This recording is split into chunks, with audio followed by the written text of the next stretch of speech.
Hello everyone, start करते हैं soil mechanics का second chapter, classification of soil. पहला क्वेश्चन इसमें दिया है, फर्स्ट क्वेश्चन है, a negative value of the group index of a soil is reported as. तो ग्रुप इंडेक्स के बारे में पहले पढ़ लेते हैं। ग्रुप इंडेक्स क्या होता है? क्लासिफिकेशन ऑफ सॉइल से ग्रुप इंडेक्स का फार्मूला होता है 0.2 ए प्लस में 0.005 ए सी प्लस है 0.01 B D, where A B C D क्या क्या है? ए है पी माइनस में 35, स्मॉल में पी है। बी है आपका पी माइनस में 15, सी है आपका लिक्विड लिमिट माइनस में 40 एंड डी है आपका आई पी माइनस में 10।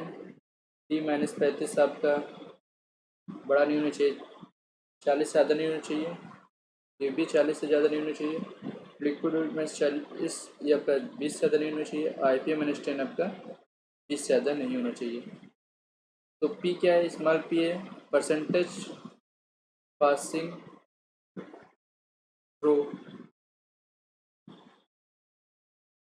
75 माइक्रोन। ओके, परसेंटेज पासिंग बोल सकते हैं, परसेंटेज फैनर बोल सकते हैं। एंड लिक्विड लिमिट हो गया और आई पी प्लास्टिक लिमिट हो गया, प्लास्टिसिटी इंडेक्स हो गया I P, plasticity index W L minus में डब्ल्यू पी। ओके, तो ग्रुप इंडेक्स का फार्मूला ये हो गया। इसकी वैल्यू, ग्रुप इंडेक्स की वैल्यू जो रेंज करती है 0 से 20 के बीच में। अगर 0 आ रहा है इसका मतलब ये हो जाएगा good subgrade material. Group index का यूज हम करते हैं हाईवे में। हाईवे में जो सॉइल होता है कौन कौन सा, उसका क्लासिफिकेशन करते हैं उसे। और 20 अगर तो वेरी पुअर हो जाएगा, subgrade material. Okay, very poor subgrade material. अगर ग्रुप इंडेक्स की वैल्यू नेगेटिव आती है तो हम इसको लेंगे 0, 0 रिपोर्ट करेंगे।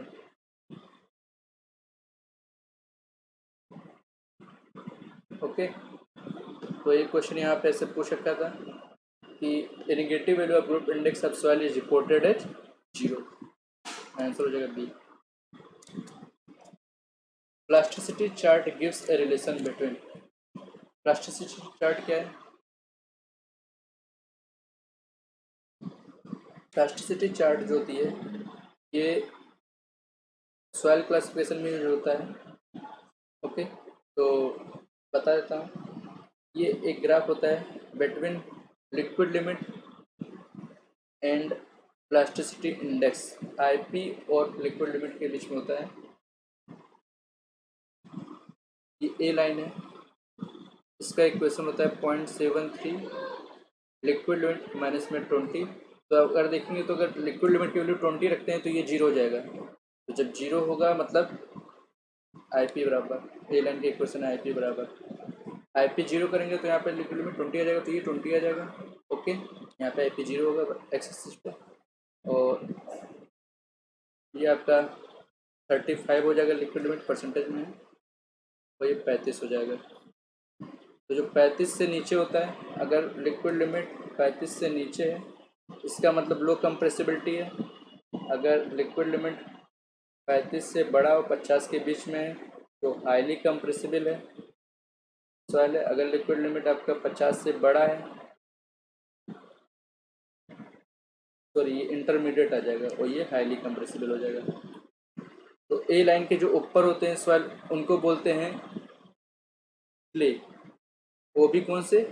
ये होगा क्ले होगा, ये इनऑर्गेनिक क्ले होगा। Okay,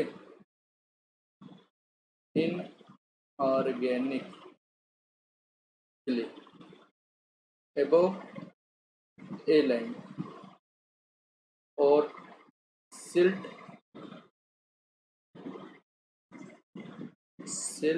and organic clay will be below A line. इसको रिप्रेजेंट करेंगे, डिनोटेशन करेंगे सी से, इसको एन से, ऑर्गेनिक क्ले को ओ से।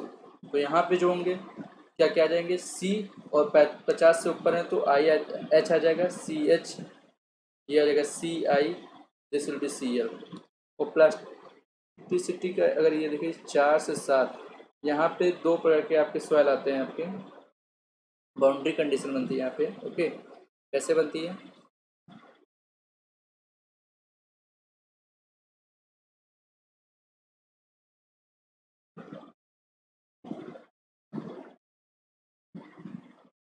यहाँ ऐसे टच नहीं होता, ये यहीं तक लेते हैं। ओके, तो ये जो सवाल आते हैं ये हो जाएगा आपका CL और ML। क्यों? क्योंकि जो इसके नीचे जो होगा यहाँ पे ML आएगा। 35 से नीचे है तो यहाँ पे क्या आ जाएगा? ML या और OL। ओके, यहाँ पे क्या आएगा? MI और OI। यहाँ पे आ जाएगा MH और OH। ओके, और माने अच्छा, तो ठीक है, ये हो गया क्लासिफिकेशन आपके। यहाँ से टोटल कितने सवाल आपको बनते हैं? देखिए, टोटल यहाँ पे आपके बनेंगे 9, 3 3 6 3 9 सवाल यहाँ पे टोटल 9 हो गए। कैटेगरी, सब कैटेगरी देखेंगे। ओके, तो क्वेश्चन क्या था? Plasticity chart gives relationship between plastic limit and liquidity. Liquidity नहीं है, प्लास्टिसिटी लिमिट, प्लास्टिसिटी इंडेक्स है IP and liquid limit. Okay, तो सी आंसर हो जाएगा। An inorganic clay of highly compressible is represented bye. मैंने बताया था क्ले जो अगर इनऑर्गेनिक है तो उसको रिप्रेजेंट करेंगे C से, और हाईली कंप्रेसिबल तो CH हो गया। Uniformity coefficient of well graded soil. Okay, तो वेल ग्रेडेड सॉइल के लिए बोल रहे हैं, बता देता हूँ। यूनिफॉर्मिटी कोएफिशिएंट क्या होता है? दो प्रकार के टर्म होते हैं कोएफिशिएंट ऑफ यूनिफॉर्मिटी, जिसे बोलते हैं D60/D10। D10 को हम बोलते हैं इफेक्टिव साइज भी, और D60 का मतलब ये है कि पार्टिकल साइज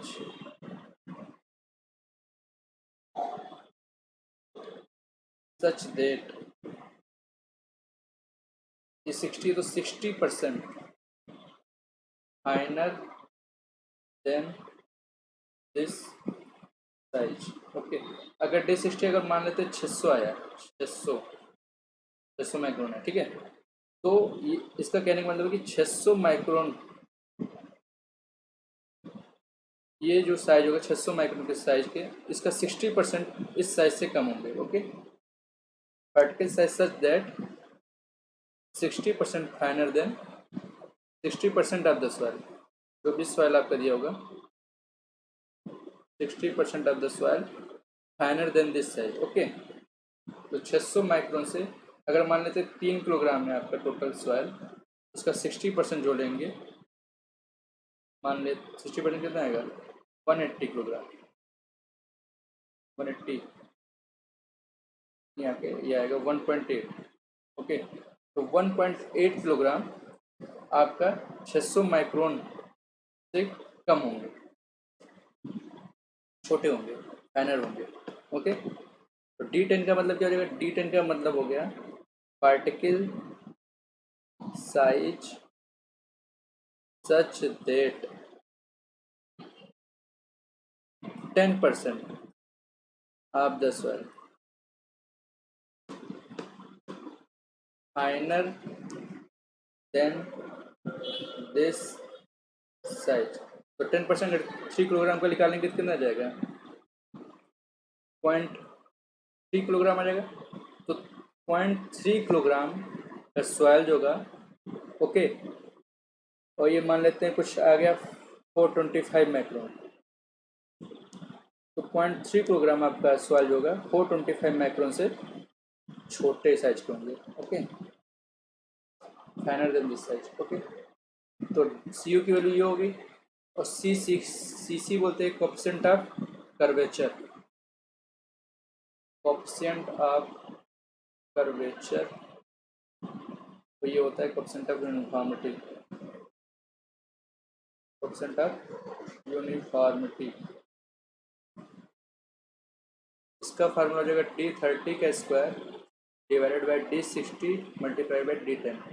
तो D30 का भी सेम मतलब हो जाएगा particle size such that 30% of the soil finer than this size. Okay, अगर Cu की वैल्यू 6 से बड़ी होती है तो ये वेल ग्रेडेड क्या हो जाएगा, ग्रेवल हो जाएगा। साथ में साथ ही साथ Cc की जो वैल्यू होनी चाहिए 1 से 3 के बीच में रहेगी। ओके, वेल ग्रेडेड ग्रेवल नहीं होगा, सॉरी, वेल ग्रेडेड सैंड हो जाएगा। अगर Cu की वैल्यू ग्रेटर देन 4 है तो ये हो जाएगा वेल ग्रेडेड ग्रेवल। और साथ ही साथ में Cc की वैल्यू कितनी होनी चाहिए, Cc की वैल्यू होनी चाहिए 1 से 3 के बीच में। अगर ऐसा नहीं है तो वेल ग्रेडेड की जगह पुअरली ग्रेडेड बोल सकते हैं या यूनिफॉर्मली।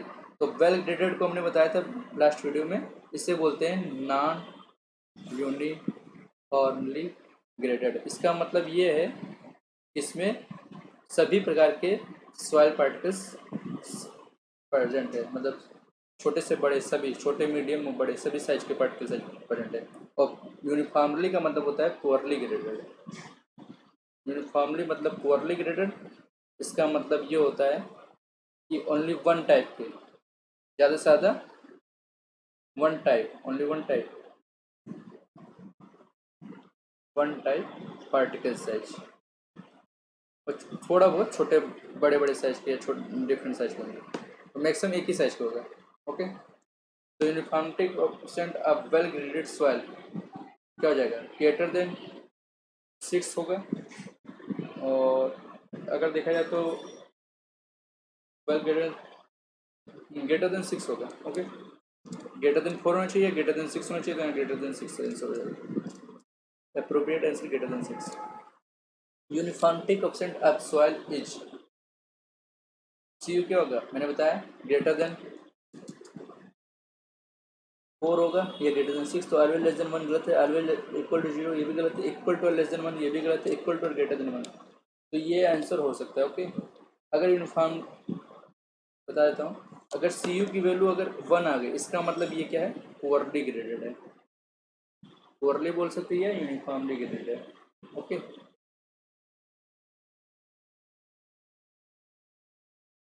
ठीक है, एप्रोप्रिएट आंसर डी हो जाएगा।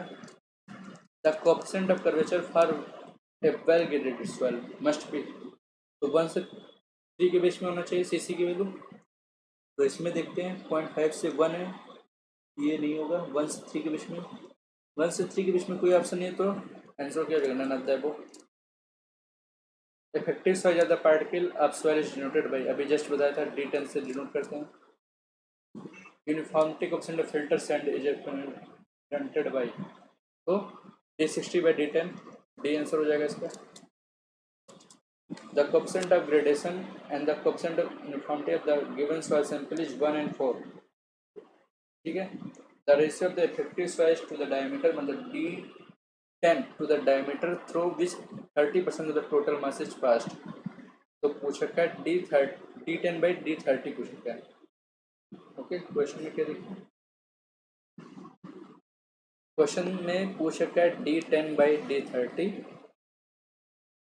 क्या होगा, और दे रखा है आपको कोएफिशिएंट ऑफ ग्रेडेशन। तो कोएफिशिएंट ऑफ ग्रेडेशन को Cc बोलते हैं, कोएफिशिएंट ऑफ कर्वेचर 1 दे रखा है, मतलब ये हो जाएगा D30 का square divided by D60 into D10। तो ये क्वेश्चन का दूसरा क्वेश्चन है, कोएफिशिएंट ऑफ यूनिफॉर्मिटी 4 दे रखा है। ओके, Cu के रूप 4 दे रखा है, ये हो जाएगा D60 divided by D10। Okay, मुझे निकालना है D10 बाई D30, यहाँ से D60 रिप्लेस कर देते हैं इस दोनों में से, तो ये आ जाएगा 1 इक्वल टू D30 का स्क्वायर, D60 को क्या जाएगा D10, यहाँ से क्या आ जाएगा D60 बराबर, यहाँ से आ जाएगा 4 टाइम्स D10। ओके, तो D60 हो जाएगा 4 टाइम्स D10 इंटू D10। तो D30 डिवाइडेड बाई D10 कितना आ जाएगा, 2 आ जाएगा, स्क्वायर रूट कर देंगे दोनों तरफ। ओके, तो D10 बाई D30 कितना आ जाएगा,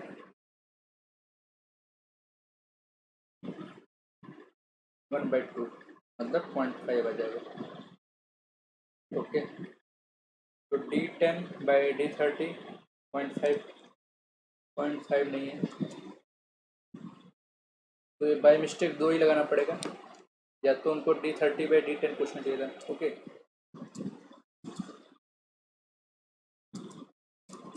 विच are the following shows the correct order of increasing surface areas of the given soil. तो सरफेस एरिया के लिए क्या बताना है? सरफेस एरिया जो होता है आपका, वो इन्वर्सली प्रोपोर्शनल होता है इसके पार्टिकल साइज। तो देखा जाए तो सबसे छोटा कौन सा हो जाएगा, उसी का स्पेसिफिक सरफेस एरिया सबसे ज़्यादा हो जाएगा, सरफेस एरिया। ओके, तो सबसे छोटा होता है क्ले, क्ले का ज़्यादा होगा। उसके बाद सिल्ट आता है, उसके बाद आपका सेंड आता है, उसके बाद ग्रेवल आता है, उसके बाद आपका कोबाल्स आता है, उसके बाद आपका बोल्डर आता है। तो जितना ज़्यादा बड़ा उसका सरफेस एरिया कम हो जाएगा। ओके, आंसर में देखेंगे कोलाइड। अच्छा, कोलाइड भी देखा है, तो क्लोराइड भी सबसे छोटा होता है, तो सबसे ज़्यादा स्पेस सरफेस एरिया उसी का जो है कोलाइड। ओके, तो क्लोराइड हो जाएगा, सेंड हो जाएगा, सिल्ट, सिल्ट नहीं होगा, पीछे यहाँ पे गलत हो गया, क्ले ये गलत हो गया, क्लोराइड, क्ले, सिल्ट और सेंड, ये आंसर तो सही बैठा है। ओके, यहाँ पे सिल्ट लास्ट में देखा ही नहीं होगा, सी आंसर हो जाएगा इसका। ऑप्शन द कर्वेचर D30 का square by D60 into D10, ये ए आंसर सी हो जाएगा इसका। Option the curvature for well grade 160 के बीच में हो जाएगा, बी आंसर हो जाएगा। Coefficient of uniformity for well graded sand, sand है तो 6 से बड़ा होना चाहिए। ओके, तो 13 का आंसर क्या हो जाएगा? 13 का आंसर आपका बी हो जाएगा, सी हो जाएगा, sorry. On a grading curve the gap grading is represented by, grading curve हमने लास्ट वीडियो में कराया था कि आपका ऐसे परसेंटेज फाइनल और ये साइज होता है, तो मैंने बताया था कि साइज इधर डिक्रीज करेगा, डिक्रीजिंग होगा, और इधर इंक्रीजिंग होगा। तो अगर गैप ग्रेडेड है तो वो हॉरिजॉन्टल लाइन से ऐसे होगा। ओके, अगर वो इंक्लाइंड है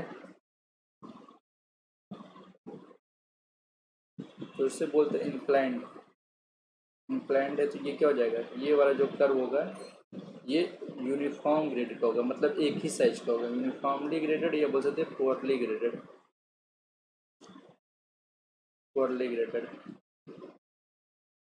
only one type of soil, बोल सकते हो सॉइल पार्टिकल साइज। ओके, ये भी वही हो गया इंक्लाइन ग्रेडेड। मैंने एक चीज़ बताया था कि जो पोजीशन होता है कर्व का, position of curve will denote क्या बताएगा, पोजीशन, पोजीशन आपको बताएगा कि साइज कैसा है, साइज ऑफ पार्टिकल। ये भी इंक्लाइंड है, तो इस वाले में अगर देखा जाए और इस वाले में देखा जाए तो इस वाले कर्व का जो साइज होगा छोटा होगा इस वाले के कंपेरिजन में। ठीक है, और शेप जो बताता है वो बताता है कि ग्रेडेशन कैसा है, ग्रेडेशन। तो ये क्या है शेप, ये आपका इंक्लाइंड है, तो ये बता रहा है आपका कि पुअरली और यूनिफॉर्मली ग्रेडेड है, और गैप ग्रेडेड मतलब some particle size are missing है। गैप ग्रेडेड क्या होंगे, गैप ग्रेडेड दिख क्या रहे, हॉरिजॉन्टल है, तो ये हॉरिजॉन्टल है।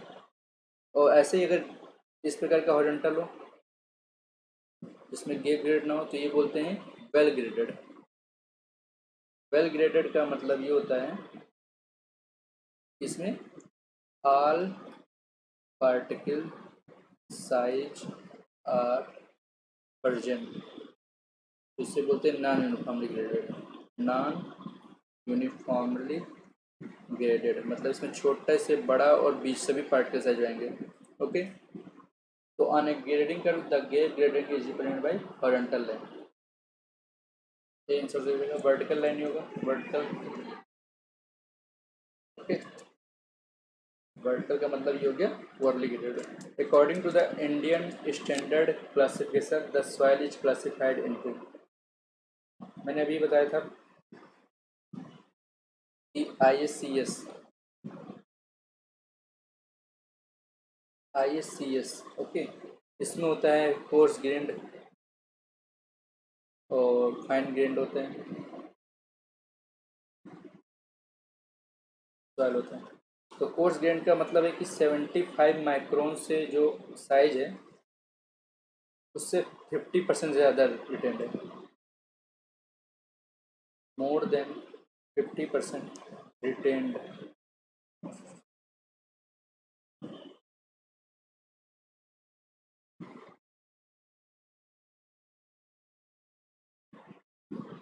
More than 50% retained on 75 micron. अगर फाइन ग्रेड है मतलब लेस देन 50% रिटेंड हो जाएगा, या बोल सकते हैं more than 50% past on 75 micron सीव। क्योंकि 75 माइक्रोन सीव से नीचे जो होते हैं वो उसके नीचे क्या आते हैं आपके दो प्रकार के सॉइल आते हैं, सिल्ट और क्ले। अगर 75 माइक्रोन से जो बड़े होते हैं उनके उनमें क्या आते हैं, ग्रेवल और सैंड आते हैं। तो यहाँ पे मैंने प्लास्टिसिटी चार्ट से बता दिया था कि 9 ग्रुप होते हैं, 9 ग्रुप बताए थे नहीं, CL, CI, CH करके, फिर ML, MI, MH, फिर OL, OI, OH। ओके, और यहाँ पे 4 प्रकार के हो जाएंगे, well graded gravel, okay, poorly graded gravel और GWGP हो गए,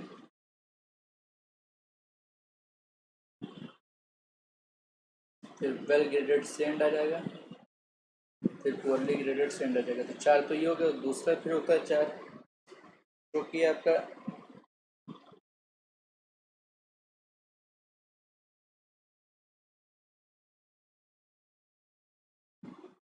से बोलते हैं क्लेई ग्रेवल, के बाद बोलते हैं सिल्टी ग्रेवल। तो जिस जो मेन है उसको पहले लिखते हैं, फिर ये बोलेंगे क्लेई ग्रेवल, ये बोलेंगे सिल्टी ग्रेवल, सिल्ट को एन से डिनोट करते हैं। उसके बाद आता है क्लेई सैंड, और ये आ जाएगा सिल्टी सैंड। ओके, ये वेल ग्रेडेड ग्रेवल है, वेल ग्रेडेड ग्रेवल। GP मतलब poorly graded gravel. Same SWSP का मतलब होता है वेल ग्रेडेड सैंड और पुअरली ग्रेडेड सैंड। तो ये 4 यहाँ से, 4 यहाँ से, और ये 9 टोटल यहाँ से। तो कितने हो गए, 4 + 4 + 9, 4 4 8 9 17। और एक होता है आपका पीट, जो कि हाईली ऑर्गेनिक सॉइल होता है, हाईली ऑर्गेनिक सॉइल। तो टोटल आपके 18 हो जाते हैं।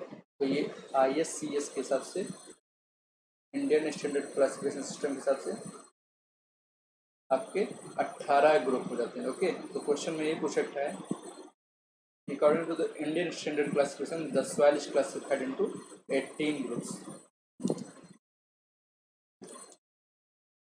टफनेस इंडेक्स तो बताइए सबको क्या हो जाएगा, plasticity index to the flow index, IP/में IF 1 से 3 के बीच में वैल्यू होती है। लास्ट वीडियो में मैंने बताया। Okay, the water content at which the soil changes from liquid state to plastic state is known as. तो लिक्विड से प्लास्टिक स्टेट में जा रहा है तो वाटर कंटेंट उसको क्या बोलेंगे, लिक्विड लिमिट बोलेंगे। ये मैंने आपको करा रखा है question, value of water content बताया था, ऐसे कर था।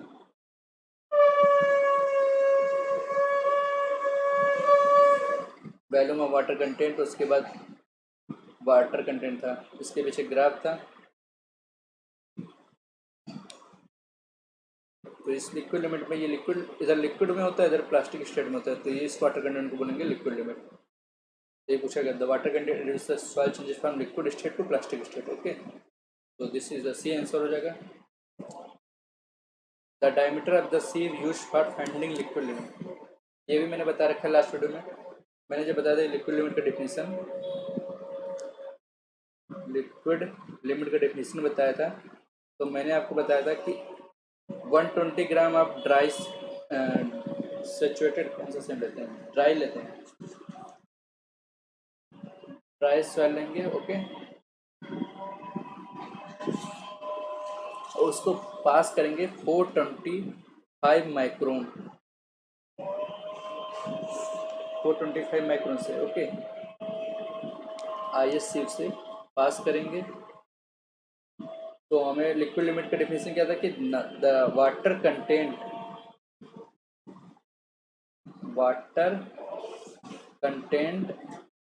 Eight 25 number of blows, Casagrande में हम यूज निकालते थे, at 25 number of blows at which 2 mm groove, 2 mm of groove is closed to form। तो 25 नंबर ऑफ ब्लोज पे ऐसा वाटर कंटेंट जिसपे 2 mm के ग्रुप जो होते हैं सॉइल के वो बनना बंद हो जाए, उसको बोलते हैं liquid limit. It's called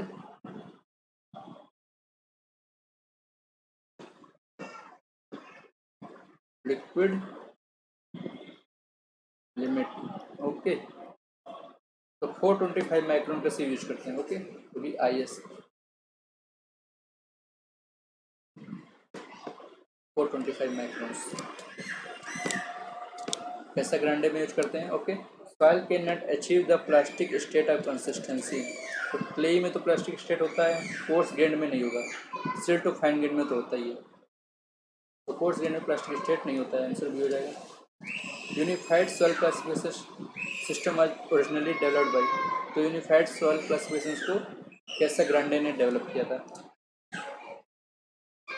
the ratio of plasticity index to flow index same है, टफनेस इंडेक्स हो जाएगा। ओके, ये आंसर हो जाएगा। The ratio of compressive strength of material saturated with water to that in dry state in non. Coefficient of thixotropy, coefficient of softening, coefficient of compressibility, coefficient of hardness, तो इसको बोलते हैं coefficient of softening. Definition क्या होता है लिख लीजिए, दो टर्म होते हैं, coefficient of softness is the ratio of compressive strength of material, okay, saturated with water, saturated with water divided by compressive strength of material in dry state। Okay, compressive strength निकालना एक saturated state में और dry state में, दोनों का ratio हो जाएगा coefficient of softness, और दूसरा टर्म होता है कोएफिशिएंट ऑफ हार्डनेस। इसका जो फार्मूला होता है वो होता है 20 टाइम्स 20 माइनस में loss in weight, loss in weight divided by 3। अच्छा, लॉस इन वेट इसको निकालेंगे ग्राम में, इसमें ग्राम में। ओके, तो ये दो डेफिनेशन हो गया। तो ratio of compressive strength of material saturated with water to the that in dry state known as coefficient of softening. Identify the consistency limit corresponding to the smallest water content at which the soil is, same question है, liquid limit हो जाएगा। A soil sample is subjected to laboratory sieve analysis using a complete set of standard IS sieve. Okay. Out of 3 kg of soil is used, 1200 gram was written on IS 600 micron, 1500 gram was written on IS 500 micron sieve, and the remaining 300 gram was written on 425 micron sieve. The uniformity coefficient for the soil. Okay. पूछ रखा है uniformity coefficient मतलब सी you पूछ रखा है, तो क्या होता है, ये होता है D60/D10। हमें दे रखा है क्वेश्चन में 3 kilogram soil, total 3 kilogram soil है, उसमें से 600 माइक्रोन सी पे आपका रिटेन किया गया 1200 ग्राम, तो 600 माइक्रोन इधर लिखते हैं सी, इधर लिखते हैं रिटेन्ड, कितने रिटेन्ड है 1200 ग्राम, ये माइक्रोन में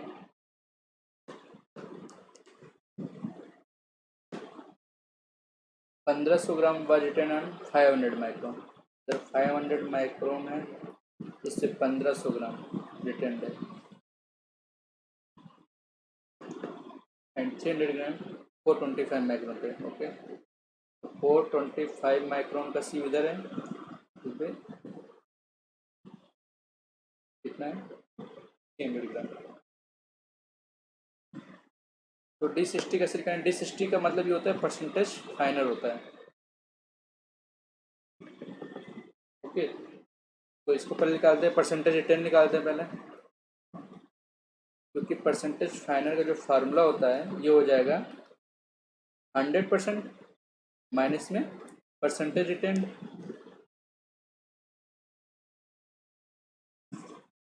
सॉरी परसेंटेज रिटर्न नहीं होगा, परसेंटेज क्यूमुलेटिव रिटर्न होगा, क्यूमुलेटिव मतलब जोड़ने पे जो आएगा। ओके, परसेंटेज फाइनल का फार्मूला, और यहीं से आपका D60/D10 निकालेंगे, तो परसेंटेज रिटर्न हो गया आपका यहाँ पे 1200 डिवाइड बाई 3 किलोग्राम मतलब 3000 इंटू 100, इसको करेंगे कितना आ जाएगा, ये आ जाएगा आपका 40 आ जाएगा। Okay,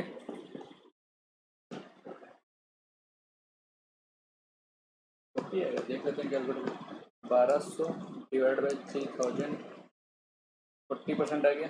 okay, 1500 divide by percentage return निकाल रहे हैं, डिवाइड बाई 3000 इंटू 100, ये जगह 20, और ये जगह 300 डिवाइड बाई 3000 इंटू 100, ये आ जाएगा कर 10।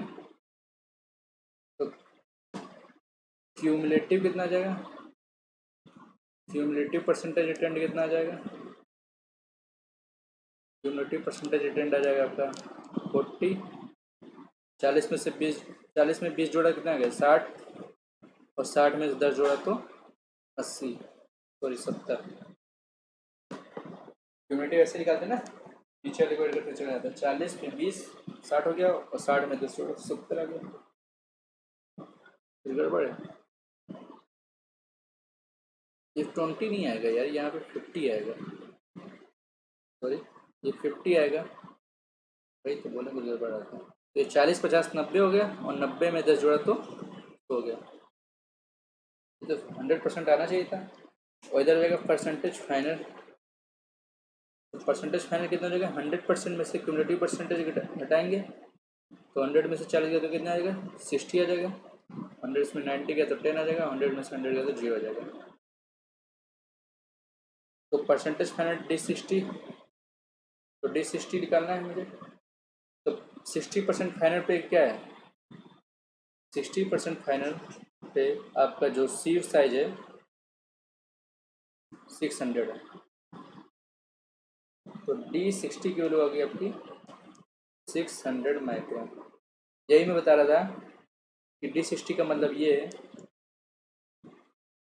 कि जो 3 किलोग्राम का जो सॉइल है उसका 60% सॉइल जो है 600 माइक्रोन से छोटे हैं, तो D60 का मतलब 600 आ गया, और D10 क्या आ जाएगा, D10 देख रहे हैं तो परसेंटेज फाइनल जो D10 है 500 माइक्रोन का जो सीव है, तो D10 की वैल्यू होगी 500। इसका मतलब 3 किलोग्राम का जो 10% सॉइल है वो 500 माइक्रोन से छोटे हैं। तो कॉपरेशन ऑफ यूनिफॉर्मिटी D60/D10 कितना हो जाएगा? D60 मतलब 600 और D10 मतलब 500, तो 6/5 आ जाएगा। ओके, 6/5 मतलब 1.2। Okay, next question. Total 24 question थे। ओके, तो ठीक है, एक चीज़ बता देता हूँ साइज के बारे में। हमने पढ़ा कि सिल्ट को M से डिनोट करते हैं, इनऑर्गेनिक क्ले को C से और ऑर्गेनिक क्ले को O से डिनोट करते हैं। तो इसमें साइज किसका बड़ा होगा? सबसे ज़्यादा बड़ा होगा सिल्ट का, और क्ले और इनऑर्गेनिक ऑर्गेनिक क्ले में इनऑर्गेनिक क्ले का बड़ा होता है, सॉरी ऑर्गेनिक क्ले का बड़ा होता है। फिर ऑर्गेनिक क्ले आएगा, उसके बाद इनऑर्गेनिक क्ले आएगा, तो इनऑर्गेनिक क्ले आपका सबसे छोटा होगा। ओके, एक क्वेश्चन लिया था कि अगर Cl लिखा है और Ml लिखा है, ठीक है, ये अलग से बता रहा हूँ मैं आपको। ठीक है, क्वेश्चन जो लिखा है इसे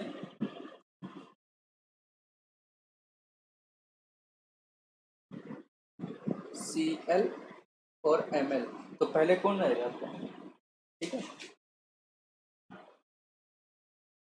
और दूसरा लिखा है आपको MlCl, तो कौन सा ऑप्शन सही है आपका? ये वाला आपका ऑप्शन सही, क्योंकि M जो है बड़ा है तो पहले M आएगा, उसके बाद C आएगा। ये छोटा है C, तो ये नहीं आएगा, तो ये वाला सही है। ठीक है?